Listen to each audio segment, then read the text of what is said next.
Teresa Alves tinha 61 anos quando herdou o Barraco da Pedreira. Era uma construção de madeira e pedra erguida à beira da antiga pedreira desativada de São Roque, interior de Minas Gerais. O tio Manuel, irmão mais velho de sua mãe, havia morrido num acidente doméstico. Caiu da escada aos 78 anos e bateu a cabeça. Morreu sozinho. E só encontraram o corpo 3 dias depois quando os vizinhos sentiram o cheiro. Teresa era a única parenta viva. Então, o barraco passou para ela por falta de outra opção. Quando recebeu a notícia, estava na cozinha do apartamento alugado onde morava em Belo Horizonte, preparando almoço para a neta que vinha visitá-la. O telefone tocou. Era o tabelião de São Roque informando sobre a herança. A senhora precisa vir assinar os documentos e decidir o que fazer com a propriedade. Quanto vale? Teresa perguntou, já calculando se daria para vender e pagar as dívidas acumuladas. O homem hesitou. Olha, senhora Teresa, vou ser franco. Aquela propriedade não tem muito valor comercial. A pedreira foi desativada há 15 anos. O barraco está em péssimas condições. E tem a questão da fama do lugar. Que fama? Bem, o povo da região evita aquele lugar. Dizem que aconteceram coisas ali na época que a pedreira funcionava. Acidentes, mortes. As pessoas não gostam nem de passar perto. Teresa suspirou. Mais uma herança maldita. Sua vida já era difícil o suficiente sem precisar lidar com propriedades assombradas. Viúva há 10 anos, aposentada com um salário mínimo que mal cobria o aluguel e as contas, ela sobrevivia fazendo doces para vender. Brigadeiro, beijinho, cajuzinho, vendia de porta em porta no prédio e para alguns conhecidos. No fim do mês, sempre faltava dinheiro. Mesmo assim, foi até São Roque. Precisava pelo menos ver o que tinha herdado antes de decidir o que fazer. Pegou o ônibus numa manhã de segunda-feira, viajou 4 horas até a cidade pequena encravada nas montanhas mineiras. São Roque tinha 2 ruas principais, uma igreja no centro, um mercado e pouco mais que isso. A pedreira ficava 3 quilômetros fora da cidade, numa estrada de terra que serpenteava morro acima. Teresa contratou um mototáxi para levá-la. O motoqueiro, um rapaz de uns 30 anos, olhou para ela com curiosidade quando ela deu o endereço. A senhora vai mesmo lá na Pedreira Velha? Vou sim, herdei o barraco que tem lá. O rapaz fez uma careta. Esse é o barraco do seu Manuel? Era meu tio. O senhor o conhecia? Conhecia sim, todo mundo aqui conhecia. Ele era meio esquisito, vivia sozinho lá em cima, não falava com ninguém. Mas não era má pessoa não, só muito fechado. E por que as pessoas evitam o lugar? O motoqueiro acelerou a moto antes de responder. Olha, senhora, eu não acredito muito nessas coisas, mas o povo daqui jura que aquela pedreira é mal assombrada. Quando funcionava, lá pelos anos 70 e 80, morreram 6 trabalhadores. Acidentes de trabalho, diziam, mas tem gente que acha que foi outra coisa. Que outra coisa? Ele deu de ombros. Sei lá, o povo fala de coisas estranhas, barulhos à noite, sombras, gente que sumiu, mas como eu disse, não acredito muito não. A estrada começou a subir mais íngreme. De um lado, a montanha rochosa, do outro, um precipício coberto de vegetação. Teresa segurou firme no banco da moto. Depois de 20 minutos, chegaram. O barraco estava erguido literalmente na beira da pedreira. Era uma construção baixa, paredes de pedra irregular, teto de telhas vermelhas, uma porta de madeira gasta e 2 janelas pequenas. Atrás do barraco, a pedreira se abria como uma ferida na montanha. Um buraco imenso, cavado em degraus irregulares na rocha, com pelo menos 50 metros de profundidade. No fundo, água escura e parada formavam um lago sinistro. Teresa desceu da moto e pagou o rapaz. Vai ficar muito tempo? Ele perguntou claramente sem vontade de ficar esperando naquele lugar solitário e assustador. Querer deixá-la sozinha ali? Não sei. Vou dar uma olhada na propriedade. Se precisar, senhora, me liga. Ele anotou o número dele num papel. Sério mesmo, esse lugar não é bom para ficar sozinha.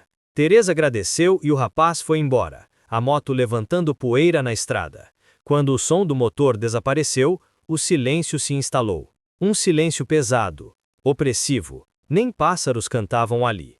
Teresa olhou ao redor. Além do barraco e da pedreira, não havia mais nada.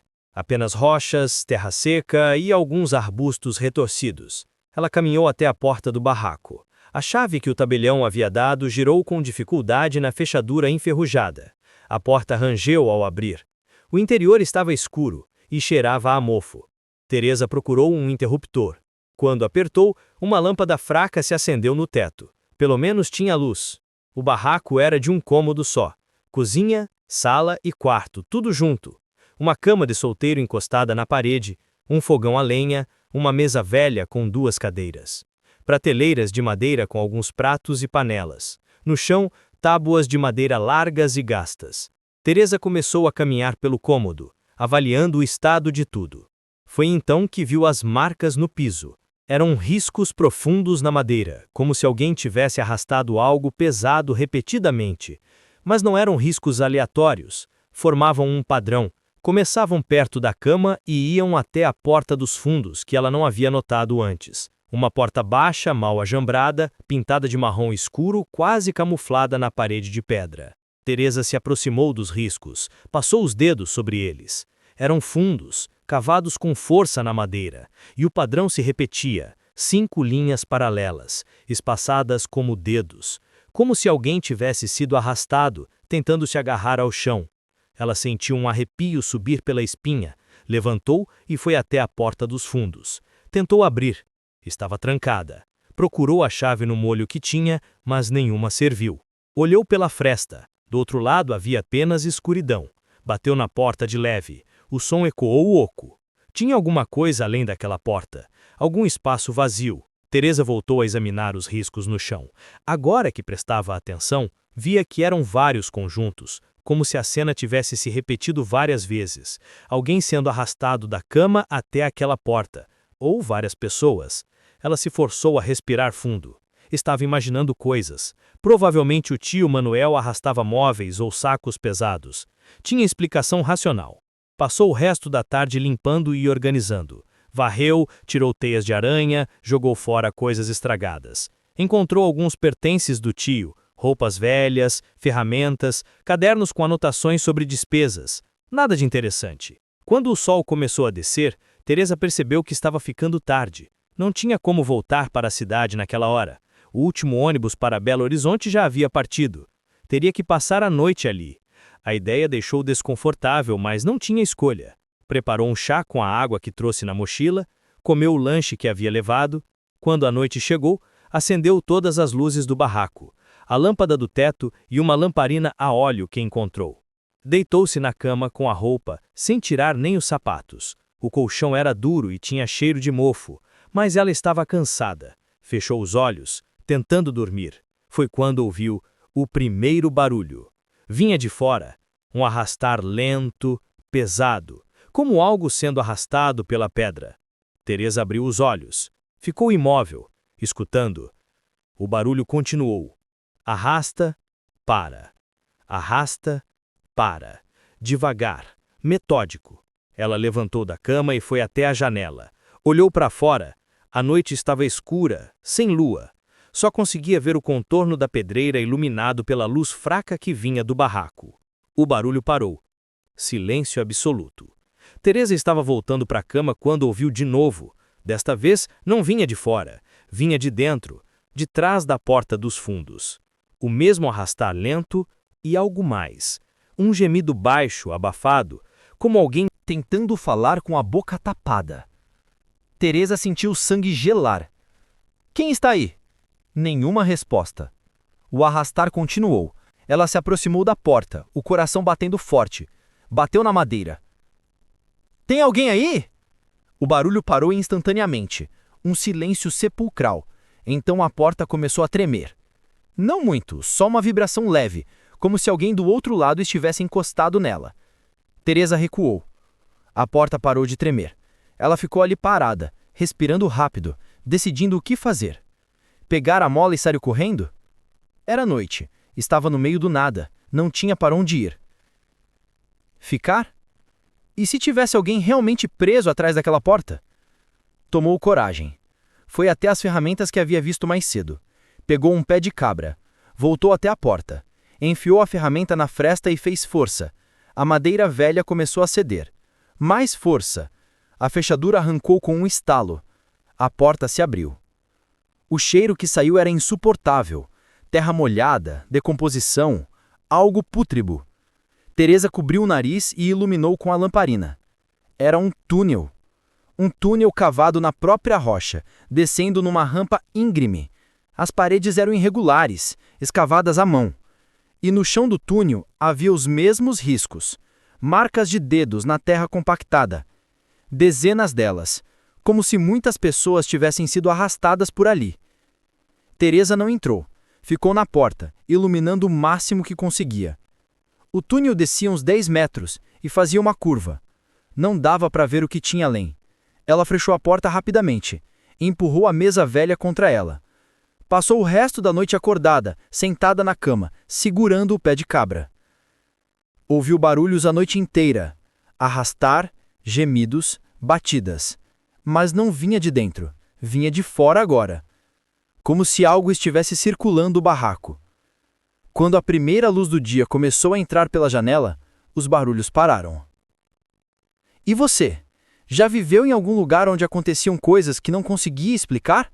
Escreva nos comentários. Teresa não esperou o sol nascer completamente. Pegou suas coisas, saiu do barraco e começou a caminhar pela estrada de terra em direção à cidade. Eram 6 quilômetros, mas preferia andar do que ficar um segundo a mais naquele lugar. Chegou em São Roque 2 horas depois, os pés doendo, suada e exausta. Foi direto ao cartório. Encontrou o tabelião, o mesmo que havia ligado para ela. Preciso saber a história daquele lugar, Teresa disse sem rodeios. O homem suspirou. Eu imaginei que a senhora fosse perguntar. Senta aí. Ele serviu um copo d'água para ela e começou a contar. A pedreira foi aberta em 1968 pelo Sr. Alberto Gomes. Era uma operação pequena, uns 20 funcionários. Extraíam pedra para a construção. O negócio ia bem até os acidentes começarem. Que acidentes? Em 1974, um trabalhador chamado João Bento caiu de um dos níveis da pedreira. Queda de 15 metros. Morreu na hora. 2 meses depois, outro trabalhador, Pedro Alcântara, foi soterrado quando uma parede de pedra desabou. Acharam o corpo 3 dias depois. Teresa escutava em silêncio. Nos anos seguintes, mais 4 mortes. Sempre acidentes de trabalho, segundo os laudos. Mas as famílias dos mortos começaram a desconfiar. Diziam que os corpos apresentavam ferimentos estranhos, que não batiam com quedas ou desabamentos. E o que aconteceu? As autoridades investigaram? O tabelião balançou a cabeça. Investigaram superficialmente, senhora. Era outra época. As leis trabalhistas eram frouxas, especialmente aqui no interior. O dono da pedreira, Alberto, tinha bons contatos. Os casos foram arquivados como acidentes. A pedreira continuou funcionando? Até 1985. Então aconteceu algo que fez Alberto fechar tudo de uma vez. 3 trabalhadores simplesmente desapareceram. Entraram para o turno da noite, Manhã e nunca mais foram vistos. Os corpos nunca foram encontrados. Alberto jurou que eles abandonaram o serviço, mas ninguém acreditou. As famílias fizeram escândalo. Ele fechou a pedreira e sumiu da cidade. E o barraco? Quem morava lá? Ah, esse é o ponto interessante. O barraco era do capataz da pedreira, um homem chamado Severino. Ele que coordenava os trabalhadores, controlava os turnos, tudo. Quando a pedreira fechou, Severino continuou morando lá, sozinho. Viveu ali até 1990, quando desapareceu também. Simplesmente sumiu, deixou tudo para trás. Teresa sentiu um frio na barriga. E o tio Manuel? Como ele ficou com o barraco? Seu tio comprou a propriedade em 1995. Ninguém queria aquilo. Estava abandonado há 5 anos. Ele pagou uma miséria. Também viveu lá sozinho, igual o Severino. E nunca comentou nada estranho? O tabelião hesitou. Ele vinha à cidade uma vez por mês comprar mantimentos, sempre muito calado. Mas uma vez, há uns 3 anos, ele chegou aqui bem alterado. Disse que tinha descoberto algo no barraco, algo terrível. Tentei perguntar o que era, mas ele não quis falar. Saiu apressado e não voltou por meses. Teresa respirou fundo. Tem mais alguma coisa que eu preciso saber? O homem olhou pela janela como se estivesse decidindo se devia continuar. Tem sim. Algumas pessoas da cidade, principalmente os mais velhos, dizem que a pedreira não foi desativada por causa dos desaparecimentos. Foi desativada porque descobriram o que tinha lá embaixo. O que tinha? Túneis. Túneis antigos, muito mais antigos que a pedreira. Quando os operários estavam cavando mais fundo, encontraram uma rede de passagens subterrâneas. E dentro dessas passagens, acharam coisas. Que tipo de coisas? Ossos. Muitos ossos. Ossos humanos. Mas não eram recentes. Eram antigos, de centenas de anos, como se aquele lugar já fosse usado para algo sinistro muito antes da pedreira existir. Teresa ficou em silêncio, processando tudo. O tabelião continuou. Claro que isso são histórias que o povo conta. Nunca foi confirmado oficialmente, mas explica por que ninguém quer comprar aquela propriedade, porque ninguém nem passa perto. Ela agradeceu as informações e saiu. Voltou para Belo Horizonte naquele mesmo dia, mas não conseguia tirar aquilo da cabeça. Os riscos no chão, o túnel atrás da porta, os barulhos, tudo começava a fazer sentido. Um sentido terrível. Nas semanas seguintes, Teresa tentou vender a propriedade, colocou anúncio no jornal local, procurou imobiliárias, ninguém se interessou. O preço era baixo, mas quando as pessoas descobriam onde ficavam, desistiam imediatamente. Um corretor foi honesto com ela. Olha, senhora, essa propriedade não tem valor comercial. Nem se a senhora der de graça, vai achar alguém que aceite morar lá. Então o que eu faço? Ela perguntou desesperada. Tinha esperanças de que aquela herança resolvesse pelo menos parte de seus problemas financeiros. O corretor deu ombros. Ou a senhora abandona o lugar e deixa pra lá, ou tem que descobrir um jeito de mudar a fama dele. E como eu mudo a fama de um lugar onde morreram 6 pessoas e outras 3 desapareceram? Não sei. Mas enquanto a história continuar viva, ninguém vai querer saber daquilo. Teresa voltou para casa frustrada. Passou os dias seguintes pensando. Não podia simplesmente abandonar a propriedade, era a única coisa de valor que possuía, mesmo que ninguém quisesse comprar. Tinha que entender o que realmente aconteceu ali. Só assim talvez conseguisse desfazer a má fama do lugar. Decidiu voltar, mas desta vez preparada. Comprou uma lanterna forte, pilhas extras, um facão, corda. Foi à biblioteca municipal e pesquisou sobre São Roque. Encontrou reportagens antigas sobre a pedreira. Os acidentes eram reais. Estava tudo documentado. As mortes, os desaparecimentos. Mas uma reportagem de 1985 chamou sua atenção. Era sobre o último desaparecimento, os 3 trabalhadores que sumiram. O jornalista havia entrevistado familiares. Uma das esposas dizia que o marido havia comentado, dias antes de desaparecer, que estava com medo. Que o capataz Severino obrigava os trabalhadores a descerem nos túneis antigos. Que lá embaixo tinha coisas que não deveriam ser mexidas. A reportagem terminava sem conclusão. O caso havia sido arquivado por falta de provas. Teresa fez cópias de tudo e guardou. Na semana seguinte, voltou a São Roque. Desta vez alugou um quarto numa pensão da cidade. Não ia dormir no barraco de novo, mas ia investigar. De dia, com a luz do sol. Subiu até a pedreira numa manhã de quinta-feira.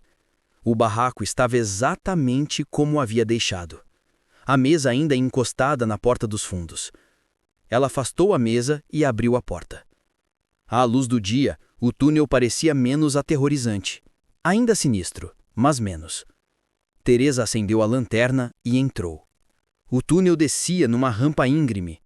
As paredes eram ásperas, cavadas a picareta. O chão estava coberto de terra solta e pedregulhos, e as marcas continuavam. Riscos profundos, paralelos, como dedos sendo arrastados. Ela desceu devagar, testando cada passo. O ar ficava mais frio e úmido conforme avançava. Depois de uns 20 metros, o túnel se abria numa câmara maior. Teresa iluminou o espaço e sufocou um grito. A câmara era circular, com uns 5 metros de diâmetro, e as paredes estavam cobertas de marcas, não só riscos. Palavras arranhadas na pedra. Socorro! Me tirem daqui! Severino está louco! Ajuda! São dezenas de mensagens desesperadas. E no centro da câmara, uma pilha de objetos. Teresa se aproximou com cuidado. Eram pertences pessoais. Carteiras, relógios, bonés, botas de trabalho. E embaixo de tudo, parcialmente cobertos de terra, ossos. Teresa sentiu as pernas fraquejarem. Aquilo era uma tumba. Severino, o capataz, havia matado trabalhadores e os enterrado ali. Quantos? Ela não sabia, mas eram muitos. As marcas no chão do barraco faziam sentido agora. Ele arrastava as vítimas, provavelmente já mortas ou inconscientes, do barraco até o túnel e jogava ali embaixo. Mas por quê? Por que alguém faria isso? Teresa continuou explorando. Do outro lado da câmara havia outra passagem, mais estreita. Ela hesitou. Devia voltar, chamar a polícia, denunciar o que havia encontrado. Mas algo a puxava adiante. Precisava saber a extensão daquilo.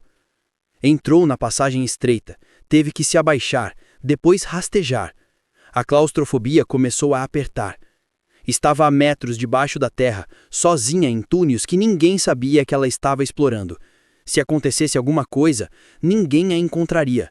Mas continuou. A passagem se abriu de novo, desta vez numa câmara muito maior.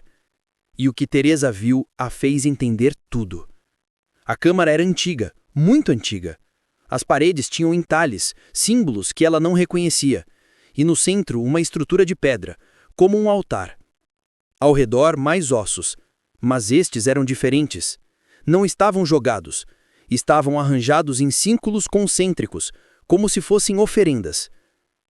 Teresa iluminou as paredes. Os entalhes mostravam figuras.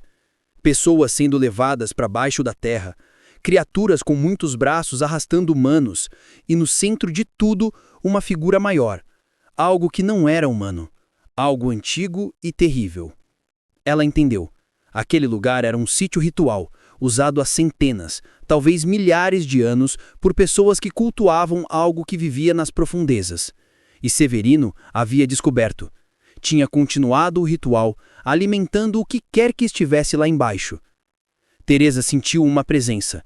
Não ouviu nada, apenas sentiu, como se algo estivesse observando. Ela apagou a lanterna rapidamente e ficou no escuro absoluto. Esperou. Ouviu. Então veio o som. O mesmo arrastar que havia escutado no barraco.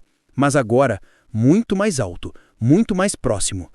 E vinha de baixo, do fundo da terra. Algo estava subindo pelos túneis. Se essa história está te deixando intrigado, não esqueça de deixar seu like e se inscrever no canal para não perder o final. Teresa não esperou para ver o que era. Rastejou de volta pela passagem estreita o mais rápido que conseguiu. Sentia algo atrás dela. Não via, mas sentia. Uma presença que ocupava todo o espaço, que sugava o ar. Chegou à primeira câmara, a das mensagens arranhadas e dos ossos. Correu em direção ao túnel de saída. A lanterna iluminava apenas alguns metros à frente. Atrás, no escuro, ouvia o arrastar ficando mais alto. Estava alcançando ela. Subiu o túnel tropeçando, usando as mãos para se equilibrar. Chegou ao barraco, saiu pela porta dos fundos, bateu ela com força. Respirava ofegante, o coração explodindo no peito. Olhou ao redor. Luz do dia, sol, normalidade. Mas sabia que não podia ficar ali. Pegou a mochila e saiu correndo do barraco. Desceu a estrada de terra o mais rápido que as pernas permitiam. Olhou para trás uma vez. Viu a porta dos fundos se abrir, lentamente. E algo escuro começou a sair. Ela correu mais rápido, não olhou mais para trás. Chegou à cidade 2 horas depois, completamente exausta. Foi direto à delegacia. Contou tudo ao delegado. Os túneis, os ossos, as mensagens nas paredes. O homem a ouviu com ceticismo no início, mas a convicção dela o fez mudar de ideia. Montou uma equipe. Foram até a pedreira no dia seguinte. Teresa se recusou a voltar. Ficou na cidade esperando. Quando a equipe retornou, o delegado estava pálido. Encontramos tudo que a senhora descreveu. Os túneis, a câmara, os ossos. Vamos precisar de peritos de Belo Horizonte. Isso é maior do que imaginávamos. Quanto tempo até ficarem prontos? E vocês encontraram o que estava lá embaixo? O delegado olhou para ela. Não descemos até o final. A equipe ficou com medo. Disseram que ouviram coisas. E fechamos o barraco. Ninguém entra mais lá até a perícia chegar. Nas semanas seguintes, a história explodiu. Virou notícia em todo o estado. Arqueólogos vieram de São Paulo, peritos de Brasília, autoridades federais. Descobriram que os túneis eram pré-colombianos, de uma civilização indígena desconhecida, que habitou a região há mais de 1000 anos. Os rituais, pelos artefatos encontrados, envolviam sacrifícios humanos. E o mais perturbador, encontraram evidências de que alguém havia usado os túneis recentemente, muito recentemente. Os pertences dos 3 trabalhadores desaparecidos em 1985 estavam lá. E outros pertences, de pessoas que ninguém sabia que haviam sumido. Andarilhos, pessoas sem família, gente que ninguém procurou. Severino, o capataz, nunca foi encontrado. Procuraram por ele, mas era como se tivesse evaporado. Alguns diziam que fugiu quando percebeu que seria descoberto. Outros, incluindo Teresa, achavam que ele nunca saiu dos túneis, que ficou lá embaixo, junto com o que estava alimentando. O tio Manuel, descobriram depois, sabia de tudo. Encontraram um diário escondido no barraco. Ele havia descoberto os túneis anos atrás e ficado obcecado. Escrevia sobre ouvir vozes, sobre sonhar com o que estava nas profundezas. As últimas entradas do diário, escritas semanas antes de morrer, eram perturbadoras. Ele descreveu que algo estava pedindo para ser alimentado de novo, que a fome estava ficando insuportável. A última entrada dizia: "Vou descer hoje. Finalmente vou conhecer o que vive embaixo. Não vou voltar." As autoridades selaram os túneis com concreto, fecharam todas as entradas. Detonaram partes da pedreira causando desabamentos controlados para garantir que ninguém conseguisse acessar as câmaras profundas. O barraco foi demolido. O terreno foi desapropriado pelo governo estadual e transformado em área de proteção ambiental.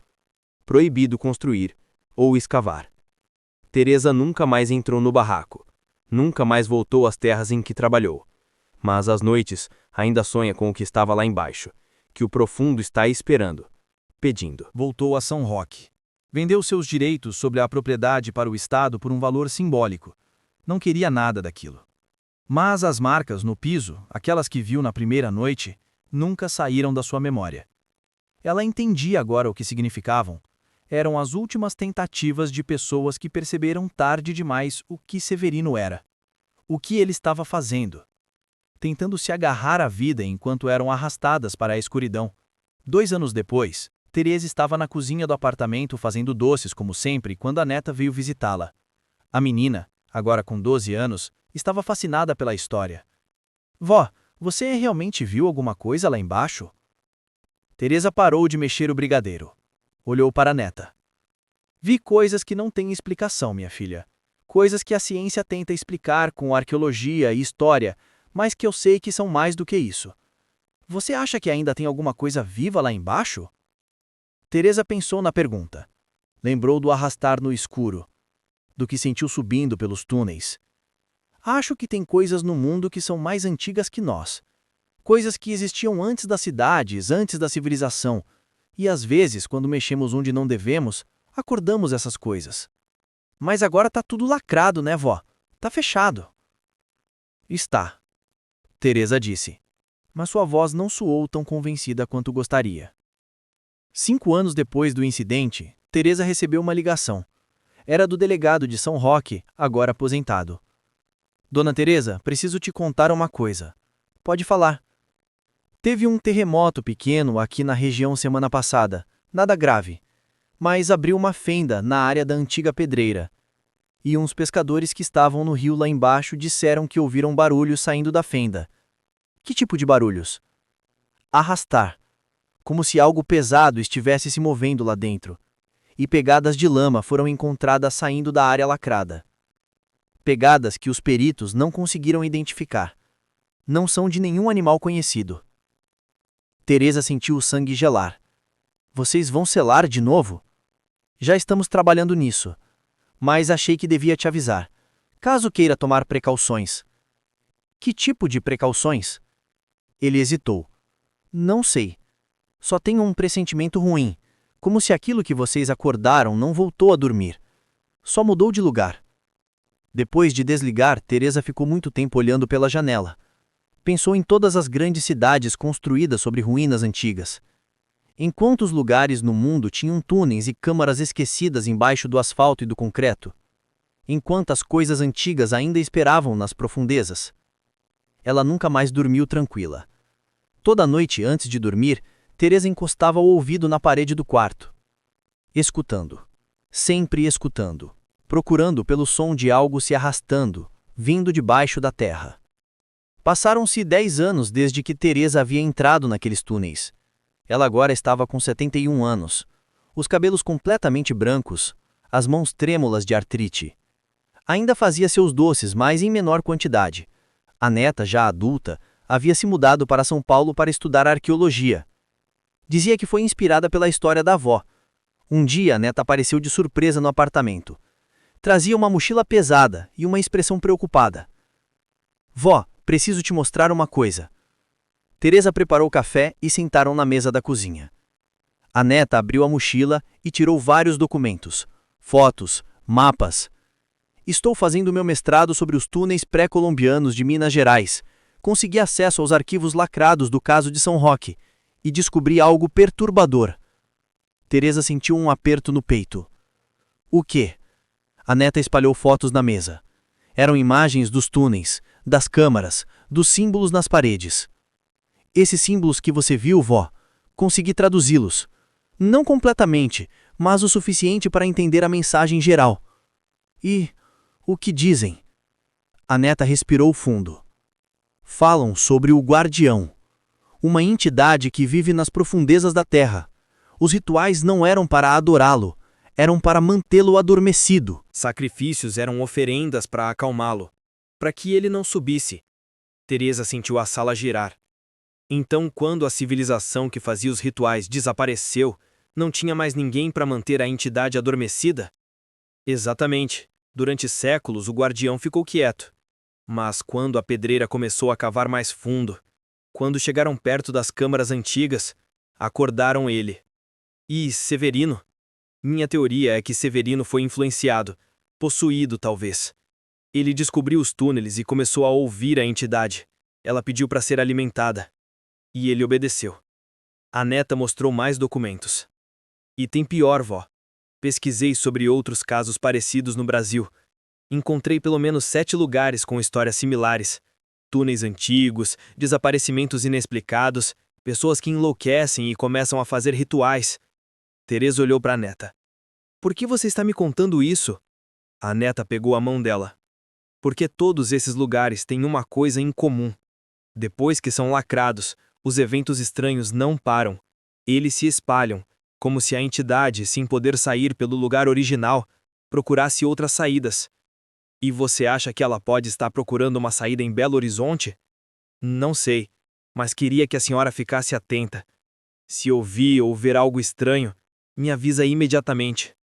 Teresa prometeu, mas no fundo estava apavorada. Naquela noite, não conseguiu dormir.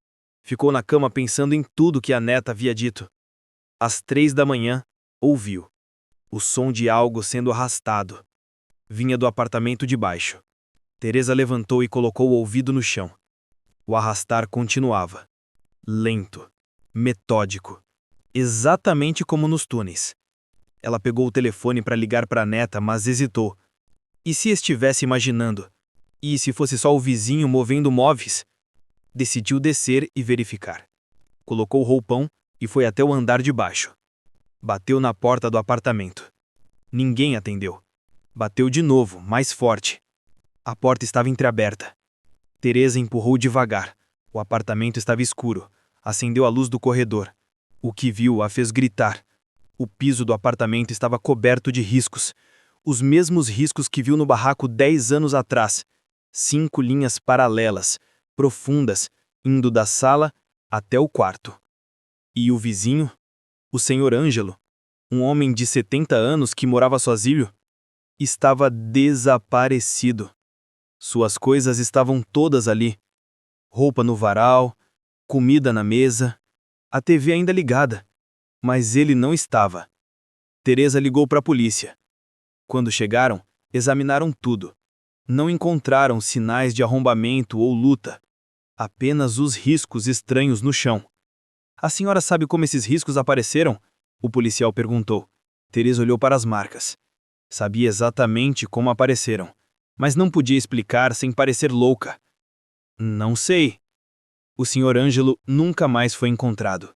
O caso ficou em aberto como o desaparecimento sem explicação. Mas Teresa sabia a verdade. A entidade estava se movendo, procurando saídas, usando os túneis naturais e os esgotos da cidade, e encontrando vítimas. Ela ligou para a neta imediatamente. Aconteceu. Preciso que você venha.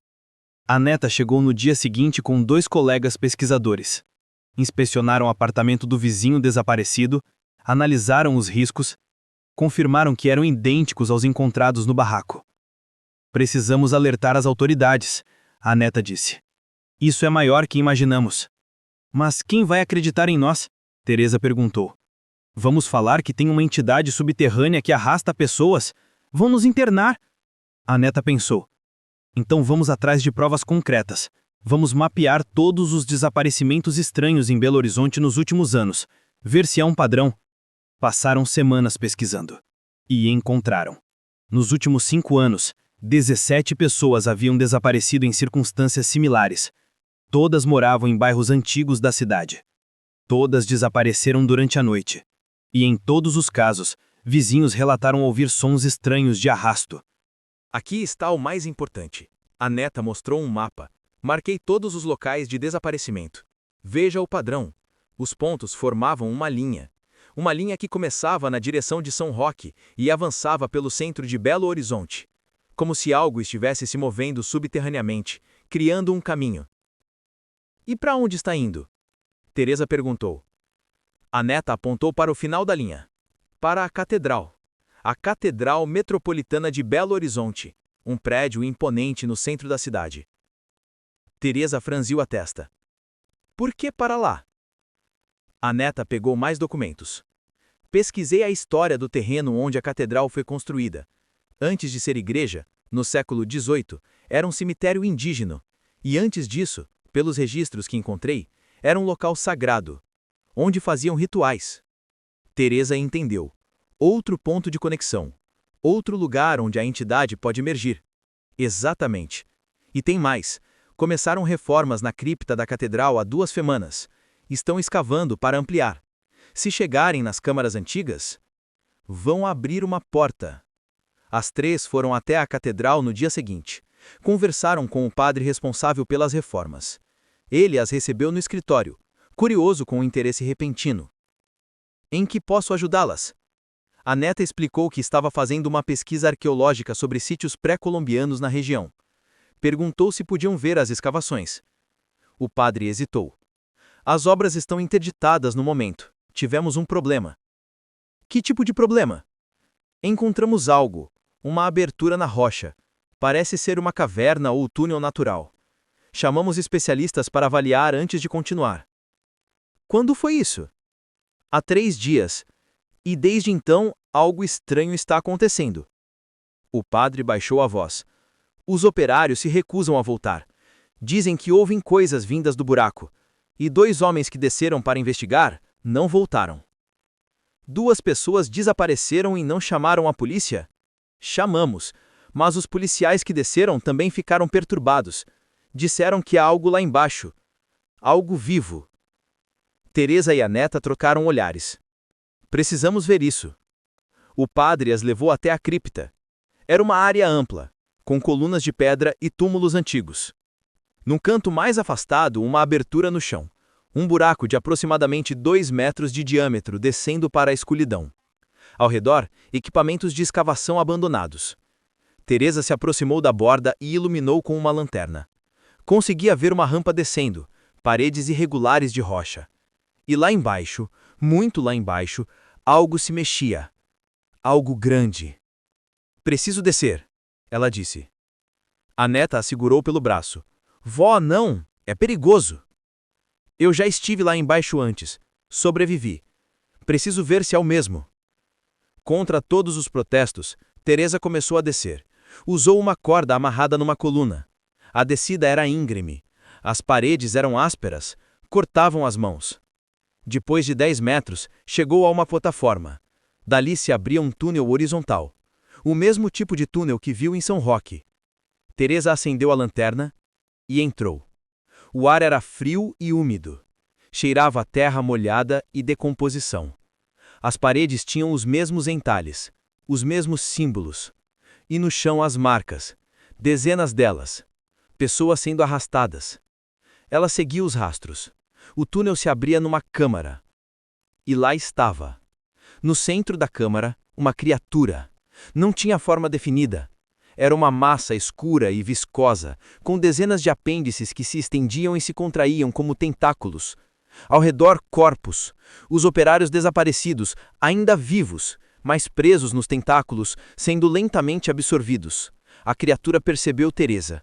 Todos os tentáculos se viraram em direção a ela, e então falou. Não com voz, mas diretamente na mente dela. Finalmente, alguém que entende, alguém que viu. Teresa não correu. Ficou ali, encarando. O que você quer? A entidade se expandiu, ocupando toda a câmara. Subir, sair dessa prisão de pedra, alimentar-me do mundo acima. Por séculos fui mantido embaixo, mas agora os selos Estão quebrados. As portas estão abertas e eu subo. Por que faz isso? Por que mata? A criatura emitiu algo que parecia uma risada. Não mato, incorporo, torno parte de mim. Todos que descem ficam comigo, crescem comigo, e em breve serei grande o suficiente para emergir completamente. Teresa viu os homens presos nos tentáculos, ainda conscientes, os olhos suplicando por ajuda, mas já parcialmente fundidos com a criatura. Como posso parar você? Não pode. Já me alimentei de muitos, já cresci além do que pode ser contido. Em dias terei força para subir, e essa cidade será a primeira. Depois, o mundo. Teresa recuou lentamente.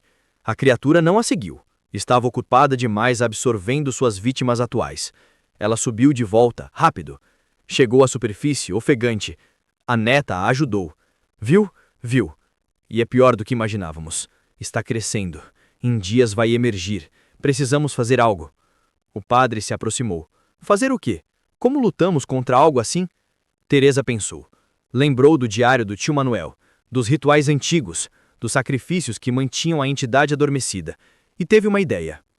Não podemos matá-la. É antiga demais, poderosa demais, mas podemos aprisioná-la de novo. Como? Com um ritual. Precisamos fazer o que a civilização antiga fazia. Oferecer algo que ela queira mais do que subir. A neta arregalou os olhos. Está falando de sacrifício humano? Não, estou falando de mim. Antes que alguém pudesse impedir, Teresa voltou ao buraco. Desceu de novo. Chegou à câmara onde a criatura esperava. Ela se virou para Teresa. Voltou para ser incorporada. Vim fazer uma oferta. A criatura se interessou.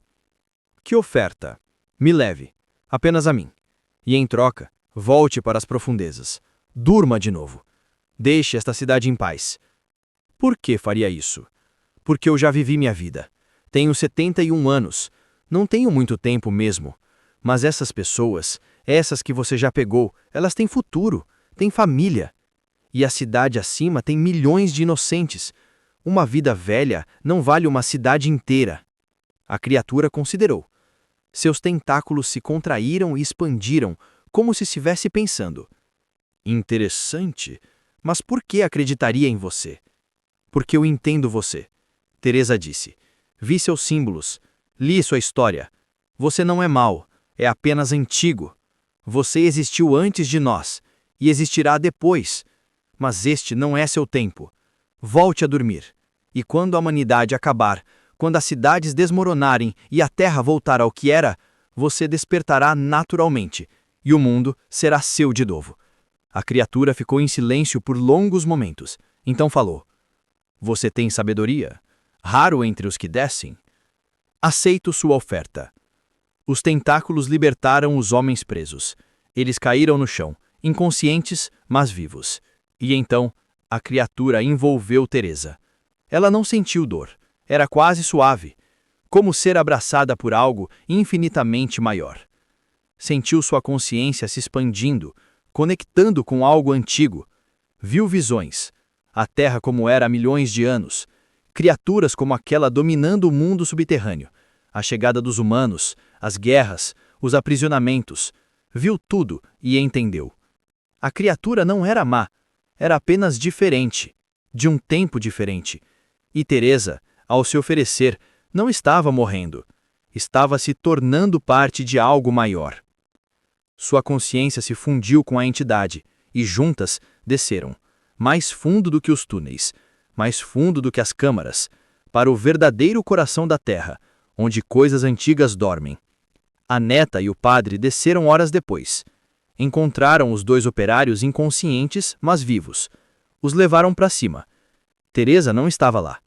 Nunca mais foi encontrada. Procuraram por dias, mas era como se tivesse evaporado. A catedral lacrou a abertura com toneladas de concreto. As escavações foram canceladas, e os desaparecimentos estranhos em Belo Horizonte pararam completamente.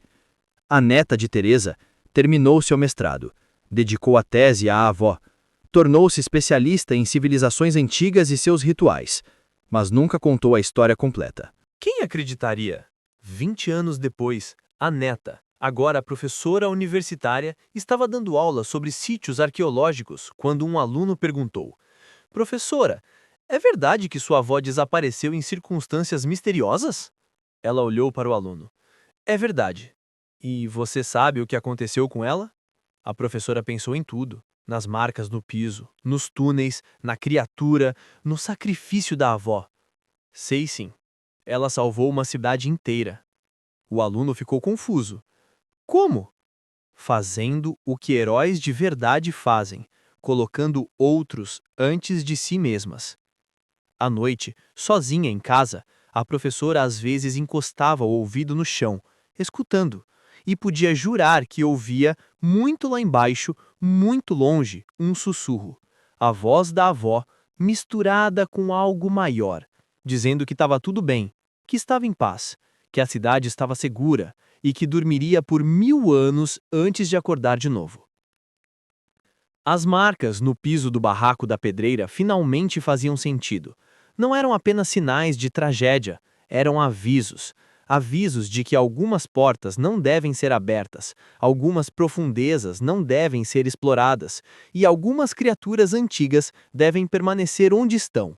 Mas também eram lembretes. Lembretes de que há pessoas corajosas, dispostas a se sacrificar quando necessário. Pessoas que entendem que algumas batalhas não são vencidas com força, mas com sabedoria e sacrifício. Teresa Alves ficou com o barraco da pedreira, e as marcas no piso começaram a fazer sentido. No final, essas marcas não contavam apenas uma história de horror, contavam uma história de redenção. De uma mulher que, aos 71 anos, encontrou o seu verdadeiro propósito, não em doves vendidos de porta em porta, não em uma vida simples e esquecível, mas em um ato de coragem que salvou milhares de vidas. E lá embaixo, nas profundezas que nenhum humano deve alcançar, Teresa dorme com o guardião, mantendo-o calmo, mantendo-o adormecido, até o dia em que a humanidade não mais existir e for seguro para ele despertar. E você, acredita que existem coisas antigas vivendo nas profundezas da Terra? Já teve alguma experiência que não consegue explicar? Compartilhe nos comentários. Se essa história mexeu com você, deixe seu like e se inscreva no canal. Toda semana temos histórias que vão fazer você pensar sobre o mundo de forma diferente. Ative o sininho para não perder nenhuma. Até a próxima história. E lembre-se, algumas portas foram trancadas por um bom motivo.